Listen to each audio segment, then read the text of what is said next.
კითხულთა რაოდენობა საკმაოდ სერიოზულად არის გაზრდილი წელს.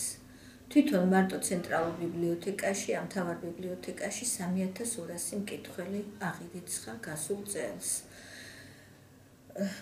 აქვე უნდა აღინიშნოს ყველაზე სასიამოვნო ფაქტი ჩვენთვის, რომ ასაკიანი ადამიანების გარდა ბიბლიოთეკაში დადიან ახალგაზრდა თაობა, ძალიან დიდი ნაწილი, განსაკუთრებულად, როცა ანალიზს უკეთებთ, სწავლობთ ხოლმე წლის ბოლოს კითხველთა ფორმულირებს, ძალიან კარგად კითხულობენ ახალგაზრდა ვაჟები, ბიჭები.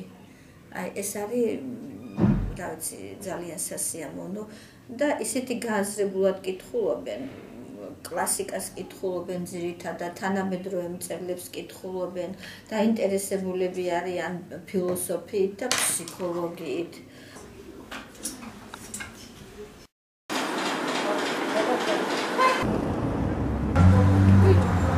დღესდღეობით წიგნებს უფრო კითხულობენ ინტერნეტის საშუალებით და ალბათ უფრო რომანტიკას, რადგან ახალგაზრდები არიან.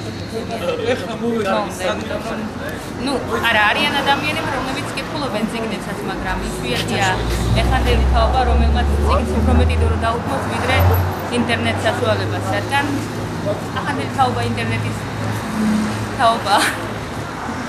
დღესდღეობით, რა ვიცი, უფრო კომპიუტერთან სხედანი მგონი, რა ვიცი.